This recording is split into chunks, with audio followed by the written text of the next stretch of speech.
nada rebuscados, educación cristiana. Qué bonito cuando hay un niño que está bien educadito, ¿verdad? ¿Sí? Como por ejemplo ellos ahora van a salir y van a ir a un parque, porque hoy hay algo especial para los niños, y como están tan educados, todos los niños van a salir en silencio, sin hacer ruido, ¿eh? Ustedes van a ver lo bien que van a salir ellos de la iglesia, sin hacer nada de ruido. Miren, miren, miren qué maravilla, miren qué maravilla. Algunos se despiden como si no vieran nunca más a la madre, ¿no? Ok. He conocido a muchos creyentes, créanme, a muchos creyentes que han sido víctimas de una mala enseñanza bíblica o espiritual. Muchísimos. Tengo un libro que lo compré hace muchos años que tiene un título más o menos así: El poder sutil del abuso espiritual. Es un libro tremendo donde se cuentan testimonios de creyentes que tuvieron la desgracia de caer bajo la cobertura o bajo el ministerio de personas que no les enseñaron lo correcto, más bien todo lo contrario. Una de las señales de los últimos tiempos, como bien saben ustedes, es que se extenderán y proliferarán falsas profecías, falsas enseñanzas, falsos maestros, etc. Y por eso, cuando venimos a los pies del Señor, yo considero que el primer año, sobre todo el primer añito, es clave para la vida de un creyente. La infancia marca para toda la vida. Créame que hay personas que todavía están sufriendo con la edad que tienen lo que recibieron o no recibieron durante el tiempo de su infancia. Porque ya digo, la infancia te marca para toda la vida. Y es curioso porque hay gente que cuando son ya grandes, lo único que recuerdan son cosas de la infancia. Porque la infancia como que no se termina de borrar de la mente de todos y de cada uno de nosotros. Y cuando somos pequeños somos como esponjas, ¿verdad? Que recibimos todo tipo de influencias, de enseñanzas, todo es nuevo. Nuestro cerebro, nuestro disco duro está virgen y ahí va entrando y entrando y entrando información.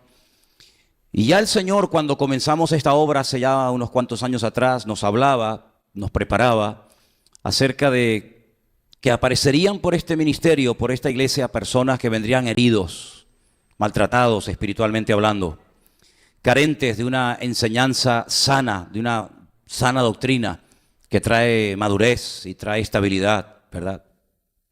Y yo quisiera en esta tarde, empezando con esta serie sobre educación cristiana, que a la luz de las Escrituras, si tenemos que empezar de cero, empecemos de cero, pero que no sigamos siendo víctimas durante más tiempo de cosas que nos enseñaron mal y parece como que te perjudicaron y te dañaron de tal manera que parece que no terminas de despegar y no terminas de madurar. Ahora, observando a la gente después de tantos años, porque lo más difícil del mundo es trabajar con gente, créanme, he llegado a la conclusión de que algunas personas no es que no quieran ser buenos cristianos, ni se me pasa por la cabeza que con nosotros se congrega gente que no quieren crecer, que no quieren madurar. De verdad, créame que ni se me pasa por la cabeza. Pero yo observo que a veces la falta de madurez y la falta de crecimiento como persona afecta negativamente tu falta de crecimiento como creyente. Es decir, tú trasladas tu orgullo, tus complejos, tus ataduras, tus limitaciones, etcétera, etcétera. Tú trasladas todas las debilidades y carencias de tu carácter a tu relación con Dios. Y por eso muchas veces hay personas que no terminan, por así decirlo, de despegar, porque lo que hay que arreglar es un problema del carácter. No es un problema tanto de tipo espiritual, donde hay que orar y atar y reprender, etcétera, etcétera, sino es un problema a veces de carácter. Y hasta que ese problema, ese desequilibrio, ese desajuste de carácter no sea solucionado, tú no vas a ser mejor cristiano de lo que eres como persona. Si tú como persona eres una persona inconstante, digamos, ¿crees que como cristiano vas a ser más constante? Pues tampoco, no. Si tú como persona, digamos, tienes problemas de puntualidad, Tienes problemas de falta de compromiso. No eres una persona seria, no eres una persona estable, emocionalmente hablando. Eres una persona que cualquier cosa te afecta, cualquier cosa te deprime, enseguida pierdes los nervios, la paz, el gozo. Todo eso cuando tú te conviertes al Señor, lo vas a trasladar. Y te va a costar, y observo que hay cristianos que les cuesta muchísimo, muchísimo mantener la victoria. Les cuesta muchísimo ser estables, constantes, firmes. Y son como por temporadas, ¿no? De repente lo ves una temporada que lee la Biblia, que se congrega, que incluso hasta dice que quiere servir al Señor y prepararse para servir al Señor. Lo ves dentro de un mes o 2 meses, si es que lo ves, y te lo encuentras deprimido, ya no lee la Biblia, ya no tiene ganas de congregarse. ¿Qué es lo que le pasa a esa persona? ¿Será un demonio? ¿Será un problema de tipo espiritual? La mayoría de las veces el problema es que la gente inmadura, irresponsable, superficial, vive en su relación con Dios como realmente en el fondo de su corazón ellos y ellas son, ni más ni menos. Y podría ponerle muchos ejemplos bíblicos, permítame solamente ponerles un ejemplo. El apóstol Pablo o Saulo de Tarso, como primeramente lo conocemos según la Biblia, era una persona que era muy perseverante en aquello en lo que se proponía. Es decir, él entendía que él tenía que hacer todo lo posible para impedir que aquella secta, aquel grupo, que después se les llamó en Antioquía por primera vez cristianos o mesiánicos o los ungidos, él entendía que él como rabino judío, él tenía que impedir que ese grupo creciera y se extendiera por la faz de la tierra. Y él se lo tomó tan en serio, pero tan en serio, que en su ignorancia, en su sinceridad equivocada, era capaz de viajar a naciones extranjeras, como lo encontramos en el libro de los Hechos, para ir a perseguir a esta gente y llevarlos a Jerusalén y forzarlos a renegar de Cristo. Porque él entendía que ese era su deber. Y él estaba sinceramente equivocado. Como hay muchísimas personas que son sinceros en lo que hacen, pero la sinceridad no es el patrón, no es la guía, no es el principio en el cual tienes que basar tus decisiones. Porque esas personas que se ponen explosivos en el cuerpo, sí, pueden ser tremendamente sinceros, pero es una sinceridad que los va a llevar a ellos y a los que están a su alrededor a la muerte. Luego, si basas única y exclusivamente tus decisiones en base a lo sincero que eres, te puedes equivocar y puedes ir directamente al infierno. Y te puedo asegurar que el infierno va a estar plagado de gente que fue durante la vida muy, pero que muy sinceros. Pero la sinceridad no salva. La sinceridad te puede llevar a la ruina. Como esos padres que hace años estaban en un hotel en la zona del norte de Tenerife y su niño pequeño salió corriendo contra una cristalera y cayó al barranco y quedó mal herido y necesitaba urgentemente una transfusión de sangre, y sus padres, en su creencia sincera pero equivocada, lo impidieron y el niño terminó muriendo desangrado. No se puede cuestionar la sinceridad de esos padres, pero sí se puede analizar que esa sinceridad estaba basada en algo equivocado, y lo equivocado te lleva siempre a la destrucción. Solamente la verdad te hará libre. Si tú hoy no eres libre de la atadura que te domina, si tú no eres libre de lo que tú sabes que te domina, es porque tú todavía no has experimentado la verdad en tu vida. Porque la verdad tiene un poder liberador. La verdad dice que trae libertad. Cuando tú no eres libre es porque hay una mentira que se ha apoderado de tu vida, de tus pensamientos, de tus emociones, de tus sentimientos, etcétera, etcétera. Y entonces tu vida está girando en torno a una mentira. Y por eso no eres libre. Y Cristo ha venido para traer libertad a los cautivos y vista a los ciegos y a proclamar el año de la buena voluntad del Señor, dice la Biblia. ¿Cuántos dicen amén? Ahora, el primer principio que vamos a compartir en esta tarde dice así, y lo vamos a poner ahí en la pantalla para que ustedes lo puedan leer y puedan, incluso los que quieren, tomar nota. El primer principio dice así: no permitas que el inconverso decida por ti. Me gustaría que lo pudiéramos leer todos en alta voz. No decidas que el inconverso decida por ti. Claro, la mayoría de ustedes trabajan con gente inconversa. La mayoría de ustedes dependen de gente inconversa, entre comillas, para poder vivir. El sueldo que recibes te lo paga un inconverso. La casa que alquilas te la alquila probablemente un inconverso. El coche que has comprado probablemente se lo has comprado a un inconverso. Y la mayoría de las decisiones que vas a tomar a lo largo de tu vida giran en torno a personas que no son creyentes y son inconversas. O incluso sabe Dios qué cosa más. El apóstol Pablo nos enseña que nosotros tenemos otro modelo de vida. Y nosotros no podemos decidir o vivir en base a lo que los inconversos hagan o dejen de hacer.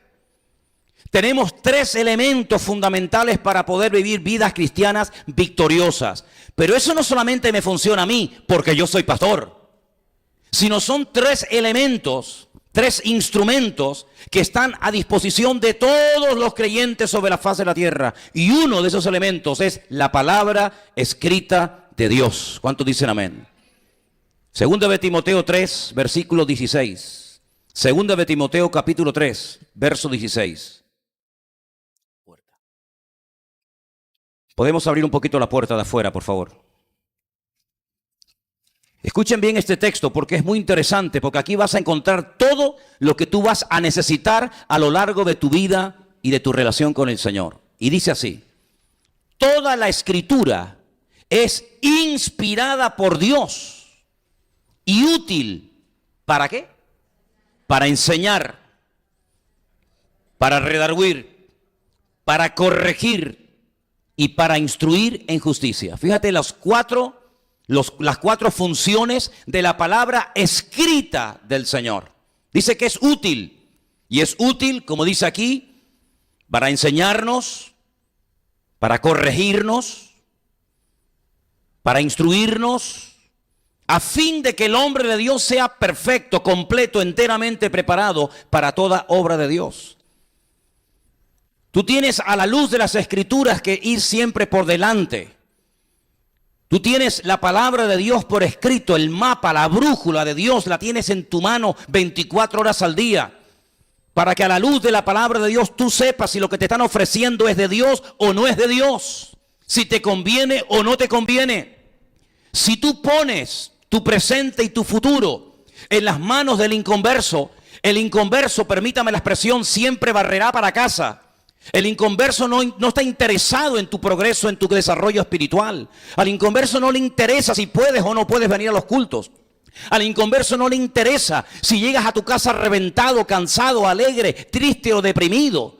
Al inconverso no le interesa si te pegas más horas fuera de tu casa que con tu familia disfrutando de la vida. Al inconverso lo único que le interesa son sus propios intereses.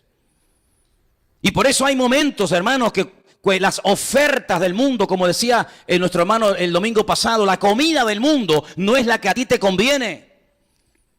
Y por eso la palabra de Dios te tiene que guiar e instruir y dirigir en todo momento para que sepas si eso que quieres hacer, si eso que te están ofreciendo, si esa puerta que aparentemente es de Dios es una trampa a corto plazo y al final se te va a volver en tu propia contra.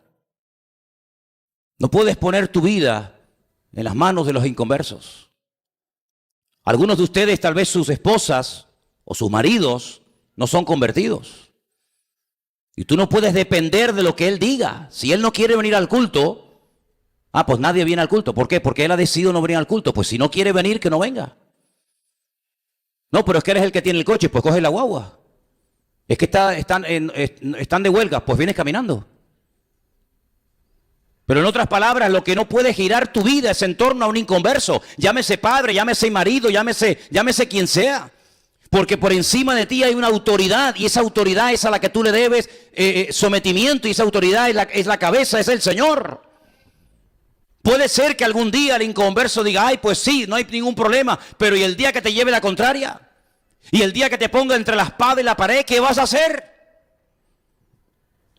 Hay muchos creyentes que pierden su libertad por un dinero, por un simple sueldo. Pierden su libertad, hipotecan su presente y su futuro, porque parece que hoy en día el mundo gira solamente en torno a una cosa, el dinero. Y parece que sin dinero no hay paz, no hay felicidad, no hay estabilidad, no hay gozo, no hay nada. Pues la palabra del Señor nos enseña otro modelo, y si a usted no se lo enseñaron, no es mi problema. La palabra de Dios dice: el Señor es mi pastor y nada me faltará. Y si eso es verdad, o se cumple o no se cumple. Y si es verdad que Dios suple, pues que me supla. Y si es verdad que Dios me abre puertas, pues que las abra. Pero no podemos ir por la vida tocando por aquí, tocando por allá, llamando aquí, llamando allá, esperando que los inconversos decidan por nosotros. Discúlpeme si esto choca frontalmente contra tu modelo de vida. Pero como yo les he dicho en multitud de ocasiones, yo no estoy aquí para reírle la gracia a ustedes. Yo estoy aquí para enseñarles lo que dice la palabra de Dios. Y la palabra de Dios dice: no te preocupes por la comida, no te preocupes por el vestido. Pero Señor, si la comida y el vestido es prácticamente el 90% de nuestras preocupaciones cotidianas, ¿qué vamos a comer? ¿Qué vamos a vestir? Sin embargo, el Señor te da una salida diferente. Claro, y aquí entra el factor de la fe, evidentemente. Buscad primeramente. ¿Veis cómo lo sabes? ¿Veis cómo lo sabéis? ¿Veis cómo lo saben? Es uno de los primeros versículos que se aprenden, y a veces sin enseñarlo directamente a la iglesia. Buscad primeramente el reino de Dios y su justicia, y todas las demás cosas vendrán por añadidura. Sí, es muy bonito decirlo. Es muy fácil decir eso. Pero ¿cuántos lo hacen? ¿Cuántos verdaderamente lo hacen? Si verdaderamente eso es verdad, si la palabra de Dios es verdad, pues yo quiero ver esas promesas cumplidas en mi vida. Por eso hace poco yo les hablaba de que si tú no haces cosas diferentes, no puedes esperar cambios diferentes en tu vida. Y el nivel de fe de la iglesia y de cada uno de nosotros tiene que elevarse para que podamos vivir según los desafíos y los planteamientos del tiempo presente. No podemos vivir una vida superficial. No podemos vivir una vida dependiente y única y exclusivamente de lo que nos diga, de lo que nos ofrezca, de lo que nos prometa. Increíble. Voy a ponerles un ejemplo bíblico. Había un joven en la cárcel que tenía el don de interpretar sueños. Un día, dos presos que compartían celda con él le contaron un sueño. Él se los interpretó. Uno era el copero del faraón, otro era el panadero del faraón. Le dijo que los dos saldrían de la cárcel, pero que a uno lo matarían y al otro le devolverían su cargo en la corte del faraón. Y efectivamente el sueño se cumplió al pie de la letra. Pero a uno de ellos, al que iba a sobrevivir, este joven llamado José le dice: acuérdate de mí. Exactamente las mismas palabras que el Señor Jesucristo pronunció en la cruz momentos antes de entregarle su espíritu al Padre. Acuérdate de mí. Pasaron años y aquel hombre no se acordó de José. José puso su confianza en ese momento en aquel hombre. Acuérdate de mí. Y el hombre no se acordó de él. Hasta que pasaron muchos años y el mismo faraón tuvo un sueño. Y entonces dice: yo conozco a alguien que estaba en la celda conmigo, que me interpretó mi sueño, y si tú le das la libertad, él te puede interpretar el sueño que tú has tenido, que no hay nadie que te explique lo que significa. ¿Te das cuenta? Qué diferente aquel acuérdate de mí, aquel hombre, y qué diferente aquel acuérdate de mí cuando vengas en tu reino. Y en ese momento el Señor Jesucristo le dice a aquel hombre: hoy estarás conmigo en el paraíso. ¿Cuántos dicen amén? No miró a otra parte, no se olvidó del ruego de aquel pobre hombre de acuérdate de mí, sino que al instante el Señor le responde y le promete el cielo. Te levantaste esta mañana y desayunaste condenado a muerte, pero vas a acostarte, vas a cenar esta noche nada más y nada menos que en el reino de los cielos con el Señor Jesús. ¿Cuántos dicen amén? ¿Te das cuenta?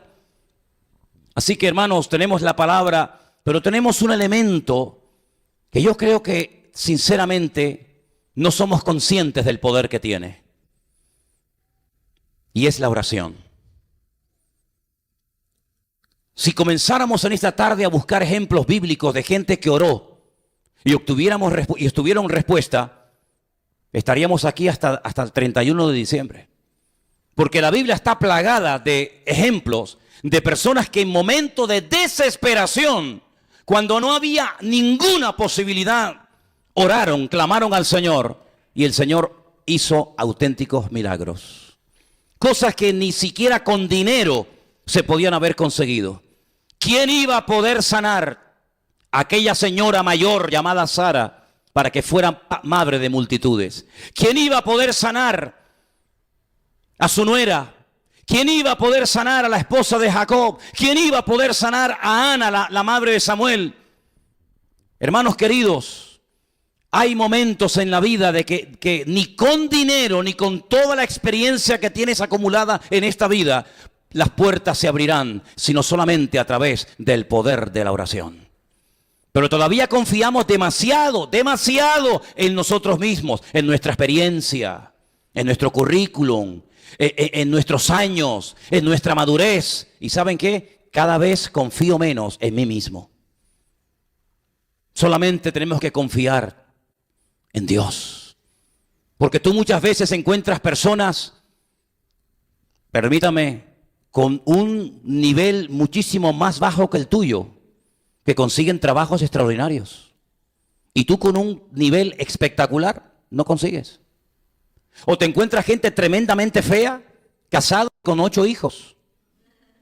Y gente guapa, simpáticos, fuertes, jóvenes, que no se casan ni a palos.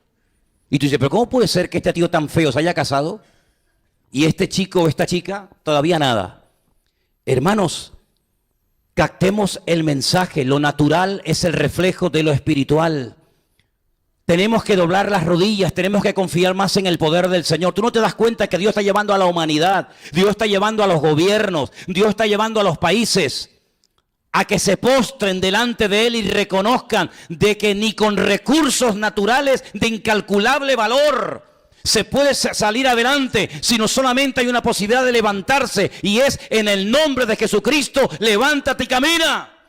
No nos estamos dando cuenta de que las naciones están siendo sacudidas y zarandeadas, que en un momento Dios cierra el cielo y se pudre la cosecha, y millones de personas se van al paro, y millones de personas pierden su puesto de trabajo. No nos damos cuenta de que Dios está tratando con la humanidad como nunca antes en toda la historia de la humanidad. Hay como un gran juego, conciertos, deportes, fútbol, manifestaciones, y la gente está como anestesiada y no se dan cuenta de que Dios está tratando directamente con las naciones y las quiere llevar al punto en el que reconozcan que sin Dios no hay esperanza, sin Dios no hay solución. Y por eso cuando te encuentres en una situación desesperada, lo primero que tienes que hacer, olvídate de teléfono, olvídate de email, olvídate de contacto, es ponerte de rodillas a orar. Y tu Padre que te ve en secreto te recompensará en público. ¿Cuántos dicen amén? Eso es lo que dice la Biblia. Sí que tienes la palabra, un instrumento tremendo. Tienes la oración y tienes algo muy importante dentro de ti. Porque la palabra al fin y al cabo, sí, puedes saberla más o menos. Pero lo que te voy a hablar ahora lo tienes dentro. Y quiero llevarte a Juan, capítulo 16, versículo 13. Un versículo extraordinario, palabras de Cristo, donde nos recuerda algo tremendo que tenemos que tener presentes en nuestra vida. Juan, capítulo 16, versículo 13. Mira lo que dijo el Señor. Lo que nos dice el Señor. Cuando venga el Espíritu de verdad,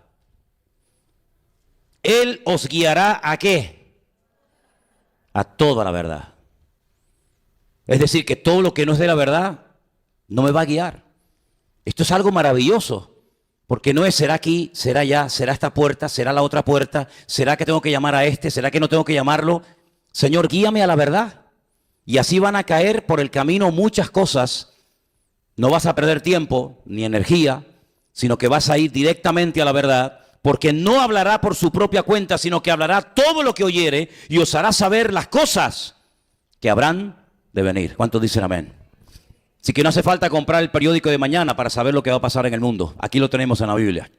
La Biblia es el periódico no de hoy, de mañana. Así que con estos 3 instrumentos o estos 3 elementos, tú no vas a tener que poner tu vida en las manos de ningún inconverso. Pues tienes la palabra, tienes la oración, y tienes al Espíritu de Dios viviendo en tu corazón para guiarte, para amonestarte, para darte testimonio, para advertirte, para guiarte. Por lo tanto, siempre tú vas por delante, ¿te das cuenta? Y tú sabes perfectamente en todo momento qué es lo que te conviene, qué es lo que no te conviene, qué es lo que es de Dios, qué es lo que no es de Dios. Y por eso no te vas a llevar sorpresas ni desilusiones. ¿Cuándo se desilusiona la gente?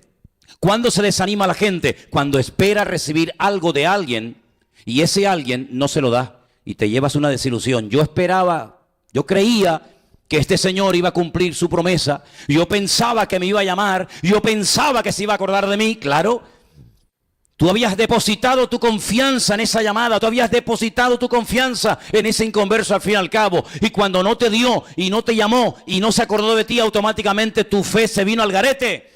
Por eso con la palabra, con la oración y con el Espíritu Santo tú estás preparado y a ti no te toman las cosas por sorpresa. Es que yo sabía que Él no me iba a llamar. ¿Por qué? Porque ya mi Señor en oración ya me lo había dicho. Y por eso te vas a llevar sorpresas, pero no desagradables, todas agradables. Porque cuando te venga una bendición, entre comillas, sin esperarla, ya el Señor la había preparado. Porque el Señor siempre va delante de sus hijos.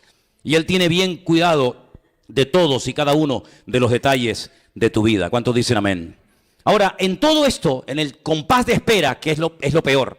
Yo entiendo que cuando uno está esperando algo, ese tiempo de espera se hace eterno, ¿sí o no? ¿Me llamará? ¿No me llamará? ¿Me escribirá? ¿Dónde estará? Ese tiempo de espera es tremendo. ¿Cómo tengo que vivir? ¿Qué tengo que hacer? Dile al que está a tu lado, mantén una buena actitud en todo momento. Díselo, por favor.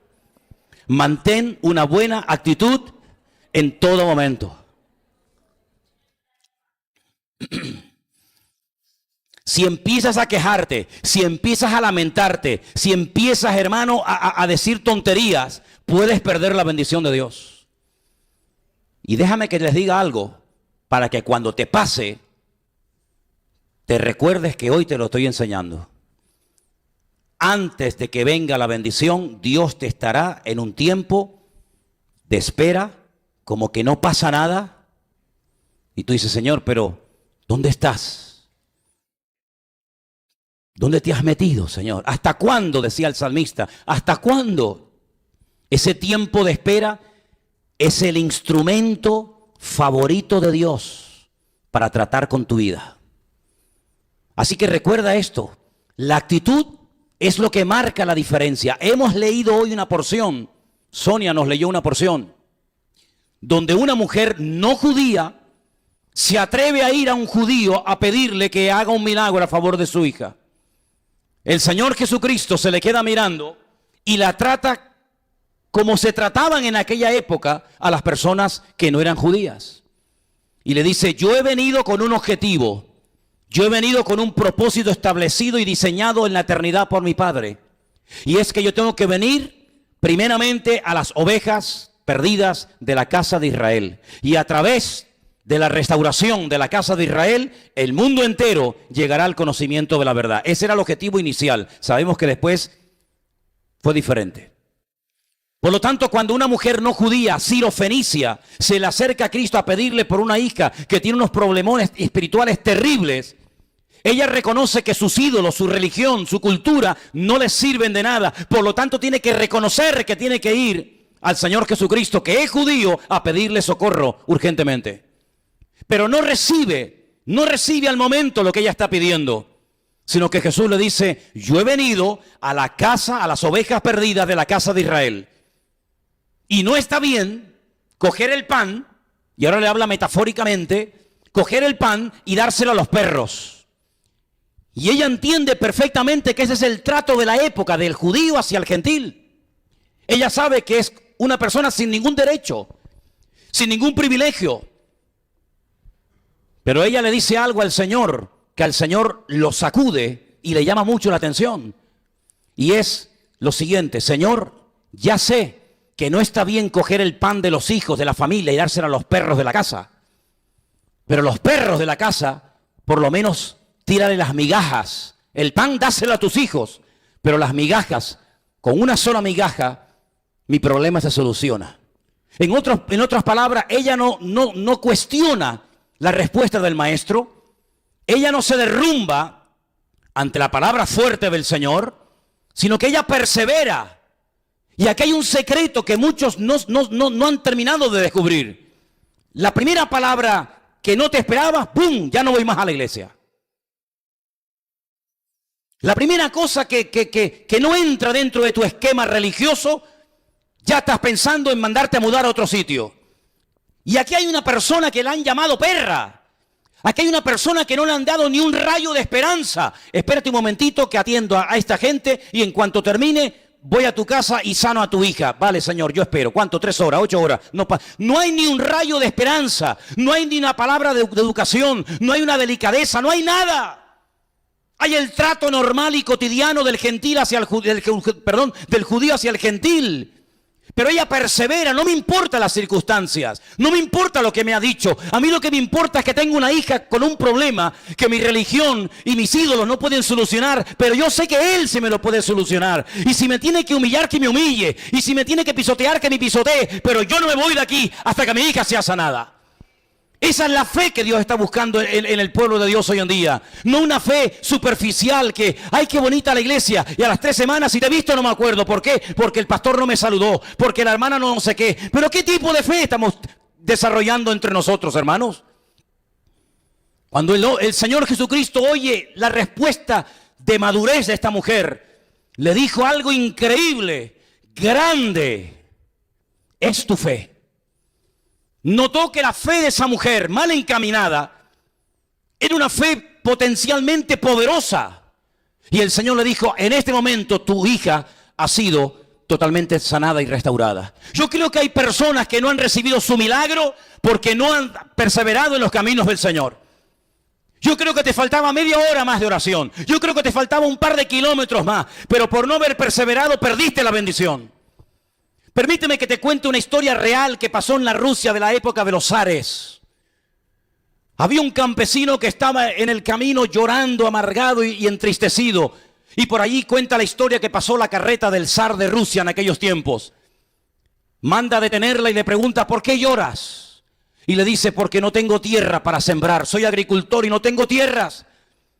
El zar en aquel momento manda que le den 4 estacas de madera. Y le dice el zar a este pobre hombre, clava en este momento donde estás la primera estaca. Camina y pon la segunda. A continuación gira y pon la tercera y finalmente pon la cuarta. Todo el territorio, todo el terreno que abarquen las 4 estacas será tuyo y de tu descendencia para sembrarla. Y el zar se va. El hombre clava la primera estaca y comienza a caminar y a caminar. Y cuando está tentado a poner la segunda estaca, mira hacia atrás y se da cuenta de que el zar le dijo, donde ponga la segunda estaca y la tercera y la cuarta será tu tierra. ¿Por qué ponerla tan cerca de la primera? Si puedo caminar 20 kilómetros. Y caminó y caminó y caminó. Y después, cuando ya estaba cansado, pone la segunda. Y a continuación camina y camina y pone la tercera y finalmente pone la cuarta. ¿Cuánto terreno podía tener? ¿500 metros cuadrados? ¿1.500 metros cuadrados? ¿10.000 metros cuadrados? ¿Cuánto? Lo que tú quieras, querido. Donde tú pongas la estaca, donde tú termines de poner tu territorio, esa será la tierra en la que tú podrás trabajar.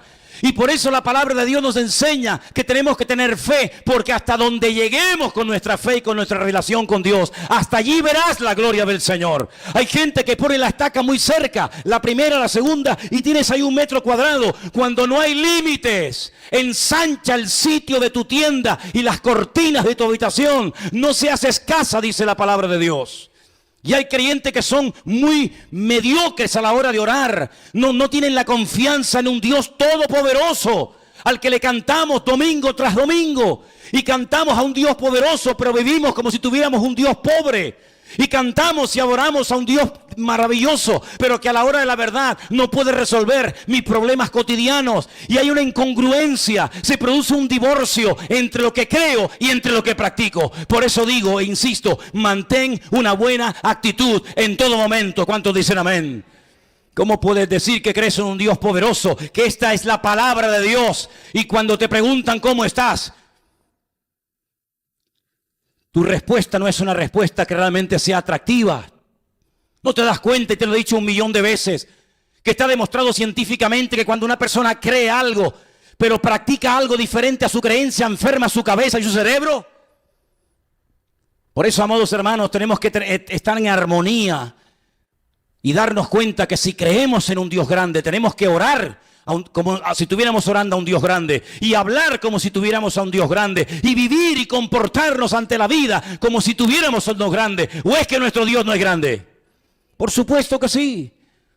Por lo tanto, no solamente diga sí, yo creo que Dios, sino demuéstralo con tus actitudes, porque hay actitudes que conquistan el corazón de Dios. ¿Cuántos dicen amén? Díselo al que está a tu lado. Hay actitudes que conquistan el corazón de nuestro Dios. No permitas que el inconverso controle y decida tu vida. Mantén una buena actitud en todo momento. Tercer punto de esta clase de educación cristiana. Acepta el trato de Dios para tu vida. Algunos dicen, ¿por qué me está pasando lo que me está pasando? ¿Qué por qué? Porque Dios quiere. ¿Tú eres cristiano? ¿Cuántos son cristianos aquí? Ok, ahora cuidado, no respondas tan fácilmente porque esta pregunta tiene tela, ¿eh? ¿Cuántos aman a Dios? Ya son menos las manos, me di cuenta, ¿eh? Cristiano es una cosa y amar a Dios es otra cosa. ¿Cuántos son cristianos? ¿Cuántos aman a Dios? Ahora lo entiendo. Ahora lo entiendo. La Biblia dice que los que aman, no los que creen, los que aman. Luego es una promesa condicional. No es una promesa para todos los que creen. No, no, no. Hay promesas que son para todos los que creen. Pero hay promesas que son condicionales y esta es una de ellas. Los que aman a Dios, tienen que saber que todas las cosas les ayudan a bien. Si yo amo a Dios, estoy en obediencia, estoy en orden, que significa amar a Dios. Estoy haciendo su voluntad, eso significa amar a Dios. Estoy leyendo su palabra, perseverando en sus caminos, eso significa amar a Dios. Me estoy congregando, estoy haciendo mi parte, eso significa amar a Dios. Tengo que aceptar que Dios me está tratando. ¿Dónde me trata Dios? Uno de los lugares donde Dios ha decidido tratar con nuestras vidas es la iglesia. Por eso no busques simplemente una iglesia donde se predique la sana doctrina. Porque si tú solamente lo que quieres es escuchar un buen sermón, no hace falta que vengas aquí para nada, ¿eh? Te quedas en casa y puedes ver el culto en directo y encima no tienes ni que ofrendar ni diezmar, te sale gratis. Si buscas una iglesia donde oír una buena palabra, te metes en internet, mividanueva.org, busca culto en Facebook o en YouTube y ahí ves una buena predicación de sana doctrina. Seguramente habrá otras, pero yo tengo que hacer publicidad de la mía. Pero entonces, ¿por qué venimos aquí y no se quedan ustedes en sus hogares y yo desde aquí les predico y ustedes abren su ordenador y ven el culto? ¿Qué sentido tiene si todo esto que estamos haciendo aquí, yo lo puedo ver a través de mi teléfono, a través de mi ordenador en mi casa? ¿Qué necesidad tienen algunos hermanos de venir de la punta de Teno, ¿no? De la punta del Hidalgo, como hay aquí hermanos que vienen de la punta del Hidalgo, hermanas que vienen del sur, de San Isidro, hermanos que vienen de Icó de los Vinos, y no sé qué más lugares lejanos hay aquí. Bueno, algunos vienen de Cuba, otros vienen de Israel. Tengo una hermana que dice, voy el domingo al culto. Voy a ir al culto de Tenerife, ¿no? Porque te voy a enseñar algo que a lo mejor a ti nunca te enseñaron. Porque a mí me ha tocado muchas veces decirle a la gente lo que ningún pastor tal vez se atrevió a decirte. Y es que a la iglesia no solamente vengo para escuchar una buena predicación o sana doctrina. A la iglesia vengo para ser tratado en mi carácter. Si tú te quedas en casa con tu ordenador delante, nadie, no vas a tener problema con nadie, más que contigo mismo. Pero si comienzas a congregarte en esta o en cualquier otra iglesia, puede ser que en cualquier momento choques con alguien, el primero conmigo. Porque te voy a decir, por favor, ¿puedes bajar la voz que vamos a empezar el culto de oración? Este hombre no tiene amor. O puede ser que te digan, mire, hermana, aquí no se puede sentar, sino se tiene que sentar allí. ¿Cómo? Si la iglesia no solamente es el lugar donde vengo a escuchar palabra de Dios, sino es el lugar, es el taller de Dios, donde Dios va a sacar a la luz cosas de mi vida que en ninguna otra circunstancia van a salir. Y ahí donde Dios va a comenzar a tratar con mi orgullo, con mi impaciencia, con mi soberbia, con mis complejos, etcétera, etcétera. Si tú simplemente vienes a la iglesia para escuchar la palabra, te vas a perder el privilegio de poder crecer y madurar en los caminos del Señor. Pero si tú vienes y dices, Señor, trátame, moldéame, pódame, haz lo que quieras en mi vida, te aseguro que se va a cumplir lo que dice la Biblia. Hierro con hierro se aguza. ¿Lo habéis leído? ¿Seguro? Hierro con hierro se aguza. Dios va a poner a mi lado a alguien que seguramente me va a buscar las cosquillas, o me va a sacar de mis casillas, o me va a poner nervioso, o sabe Dios qué, y en ese momento tú tienes que aceptar que no es la persona, no es él ni ella, sino es Dios el que está utilizando a esa persona para mostrarte algo que ni tu padre ni tu madre se atrevieron a decirte o a corregir en tu vida. Y esa es una de las funciones fundamentales de esta congregación. Ayudarte a crecer como persona, porque si no creces como persona, me temo que como cristiano serás uno del montón y un cero a la izquierda. Y muchas veces se potencia la parte espiritual, pero te repito, si no arreglas tus problemas de personalidad, de carácter, de esa super timidez que te ata, o el orgullo, o la soberbia, o lo que sea, me temo que como cristiano no serás mucho mejor. Por eso la iglesia es el taller de Dios y tienes que aprender, y este es el punto que te quiero dar ahora, que cuando estés siendo tratado, no te quejes. ¿Cuántos dicen amén? Dile que está a tu lado, por favor. Hoy estamos molestando mucho al lado, pero no te quejes, por favor. No te quejes, por favor. ¿Ustedes, hay alguien que tenga aquí calor? ¿Alguien tiene calor? No. ¿Ves? Yo tengo calor. ¿Pero qué saco quejándome? ¿Se va a ir el calor quejándome? No, tengo aquí un montón de focos encima de mi cabeza y me temo que los voy a tener que aguantar hasta que termine el culto. ¿Qué sacamos quejándonos? Perder bendición, perder gozo, perder victoria, perder paz y encima poner mal a la persona que está a mi lado. No hay nada peor que una mujer casada que se está todo el día quejando a su marido. No hay nada peor para una mujer casada que un marido que se esté todo el santo día quejando, ¿sí o no? Los amenes van según lo que digas. Hay una cosa que guste, como amén. Hay una cosa que no tal, la gente como que, sí, está haciendo hoy un mensaje muy interesante. Hay como olas, así como olas, ¿no? Como picos, ¿no? Ahora lo que le vas a decir al que está a tu lado es muy fuerte. Es muy fuerte, pero se lo vas a decir. Dile, ponte así, ponte así. Dile, no vayas de víctima por la vida. Ay, amigo. No vayas de víctima por la vida. ¿Sabes que hay gente que le gusta ir de víctima por la vida? ¿Cómo sabes discernir, cómo reconocer a uno que va de víctima? Cuando le preguntas cómo está y no te dice ni bien ni mal, te dice, ahí tienes que pedir discernimiento de espíritus o discernimiento de gestos. ¿Cómo estás? Bueno. Uy, amigo. No me imagino a mi Señor Jesucristo así, No me imagino a Cristo por la mañana levantándose temprano y Pedro, Santiago, Juan o cualquier decir, Señor, ¿cómo estás hoy? Hoy me van a criticar mucho. Hoy los fariseos se van a meter mucho conmigo. Hoy los saduceos me van a dar caña.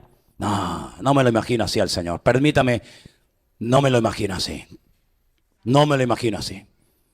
Hermanos, nosotros tenemos que desterrar de nuestra vida el espíritu de víctima, porque aquí la única víctima inocente que sacrificaron por mí fue al Señor Jesucristo, el Cordero de Dios, para que Él, siendo rico, empobreciéndose por nosotros, nos enriquezca a todos nosotros con gloria, con poder y con victoria. Quejarnos y de víctima, ¿por qué? Cuando la Biblia dice, y no lo digo yo, que somos más que vencedores.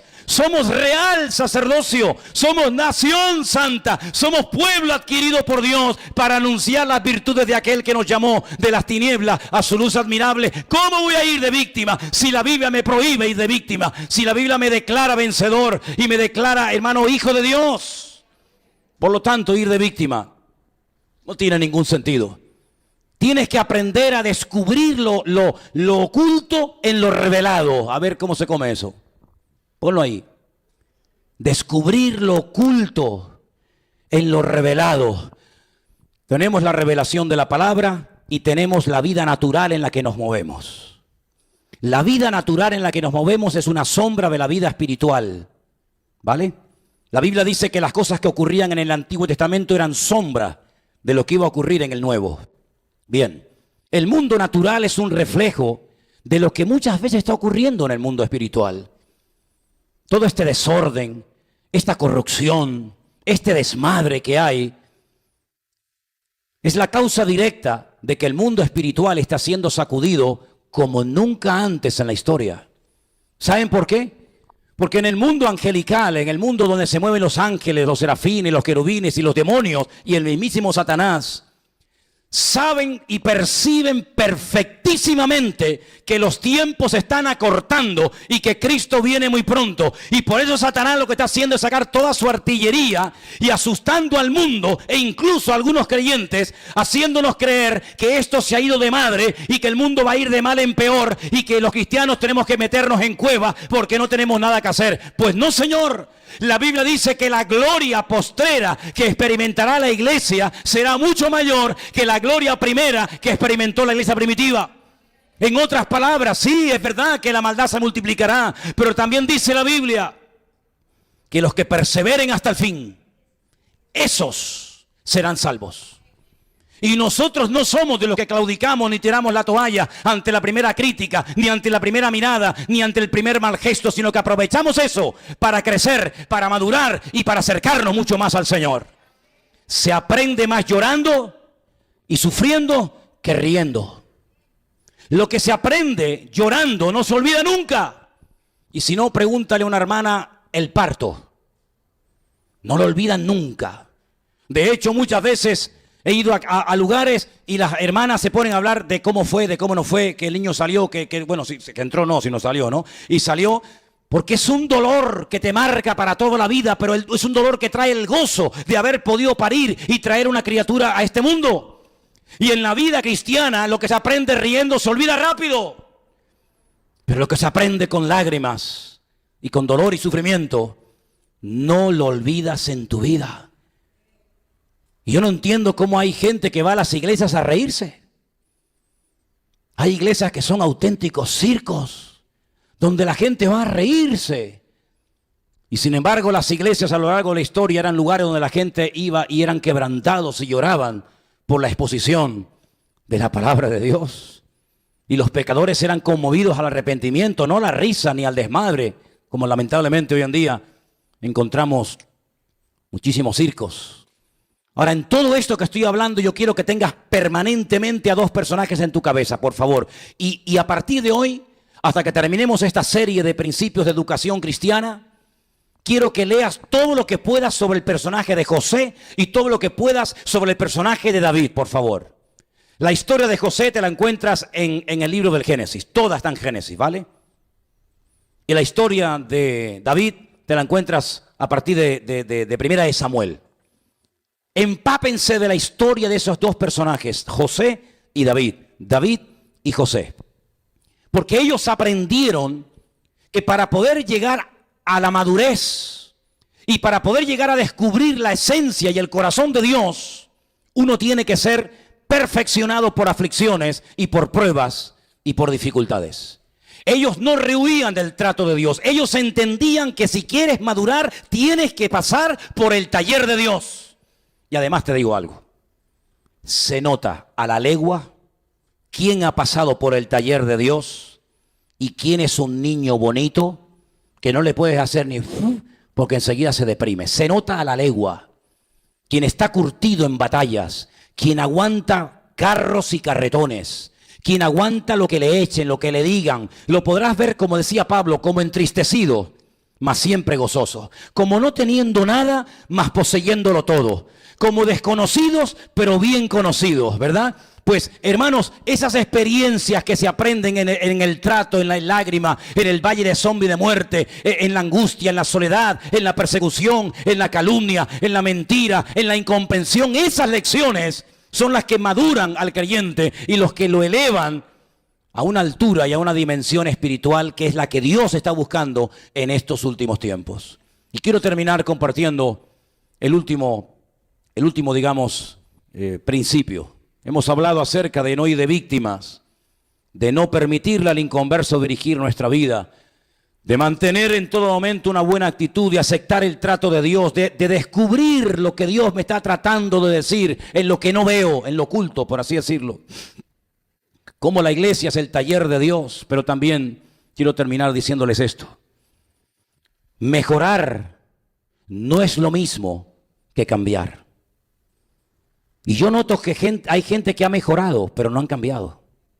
Cuidado. Se cuenta la historia de un hombre que vivía más abajo de un primer suelo, de un primer piso.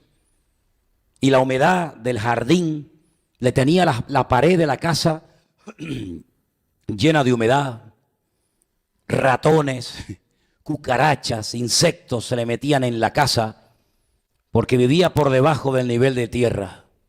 ¿Qué es lo que hacía? Compraba botes de Flea y echaba Flea a diestra y a siniestra para las hormigas, para las cucarachas, para los insectos. Ponía trampas para que no le entraran ratones ni ratas. Ponía una especie de mallas o de redes para que se quedaran ahí pegados los bichos para que no entraran en la casa. Y de vez en cuando parece que las cosas cambiaban, pero no era verdad. Las cosas habían mejorado, pero no habían cambiado. Toda la vida iba a tener que estar con la misma historia, con el Flea, ¿verdad? Con la red para que no entren los bichos, rascando la pared y volviendo a pintar, rascando la pared y volviendo a pintar, porque mejoraba la situación, pero no cambiaba nada. Hasta que un día alguien le dijo, ¿y por qué no te cambias de piso? En vez de vivir allá abajo, ¿por qué no te vas arriba al ático, al más alto? Y cuando ese hombre trasladó su vivienda y sus muebles y su familia a lo alto del edificio, se dio cuenta de que no hacía falta ni red, ni pintar, ni Flea, ni nada, porque no solamente había mejorado su nivel de vida, sino que había cambiado. Había cambiado. Y yo te pregunto a ti esta tarde, como creyente, ¿tú estás mejorando o estás cambiando? Pregúntate eso seriamente, porque hay gente que mejora, ya no dicen palabrotas, ya no beben, ya no hacen aquello o lo que sea, han ido mejorando, pero el Señor no quiere una iglesia de buenos chicos y de buenas chicas, educaditos, perfumaditos, bien arregladitos, chicos buenos, sino el Señor lo que quiere es una iglesia que se deje cambiar y se deje tratar por su palabra y por su poder. Los que mejoran no es que dejen el pecado los ha dejado a ellos. El que cambian, el pecado no los deja, ellos son los que dejan el pecado. Los que mejoran siempre tienen que estar a la defensiva, porque no saben por dónde va a venir la próxima tentación. Parece que están bien, pero como no han cambiado, solamente han mejorado, lo que están siempre es a ver por dónde me ataca el enemigo. Los que cambian no le tienen miedo al enemigo, sino es el enemigo el que le tiene miedo a ellos. No viven asustados, viven como cabeza y no viven como cola. Y una de las cosas que tenemos que comenzar a decirnos y a decir en alta voz, yo soy libre en el nombre de Cristo Jesús. Yo soy libre y voy a cambiar porque le doy la autoridad y le doy la libertad a mi Señor y me pongo bajo su cobertura para que me cambie. Y si me tiene que machacar, que me machaque. Y si me tiene que podar, que lo haga. Pero estoy dispuesto no solamente a mejorar mi palabra, mis actitudes, sino estoy dispuesto a cambiar, a ser una persona completamente diferente. Porque dice la Biblia que los que estamos en Cristo no hemos mejorado. Hermano, yo como persona, como inconverso, si lo fuera hoy, no he mejorado lo más mínimo, Créame que hoy sería más inconverso que lo que era antes. porque ahora encima sé pecar más que antes. Yo no he querido mejorar, yo lo que quiero es cambiar. Y cuando el Señor te cambia, dice que las cosas viejas pasaron. Todo es hecho nuevo, es nacer de nuevo. Y eso es la que a veces la gente no entiende, que no es simplemente venir a la iglesia, al culto, el domingo a la tarde. Hombre, si tú estás aquí, ¿a quién se le ocurriría aquí hacer cosas malas? A nadie, porque el mismo ambiente es propicio para que te portes bien, para que no hagas tonterías. Pero ¿y cuando sales de este ambiente? Ay, amigo, cuando no te ve nadie, cuando estás solo, a las 3 de la madrugada, ¿qué estás viendo? ¿Qué estás tocando? ¿A dónde vas? Has mejorado, pero no has cambiado, amigo. Y lo que queremos con estas clases que empezamos hoy, con estos estudios de educación cristiana, es cambiar radicalmente. Algunos han cambiado de país, gloria a Dios. Otros han cambiado de iglesia. Otros han cambiado de aspecto físico. Pero lo que queremos es cambiar por dentro. Porque si no cambiamos por dentro, por mucho que cambiemos por fuera, a donde vayamos nos seguimos llevando nuestros problemas y nuestras debilidades. Lo que queremos es cambiar radicalmente, ser una persona completamente diferente y ser la persona para la cual el Señor permitió que yo naciera y llegara hasta el día de hoy, hasta este punto de mi vida. ¿Cuántos dicen amén? Cierra tus ojos, por favor, vamos a orar. Comenzamos hoy estas clases, estos principios de educación cristiana.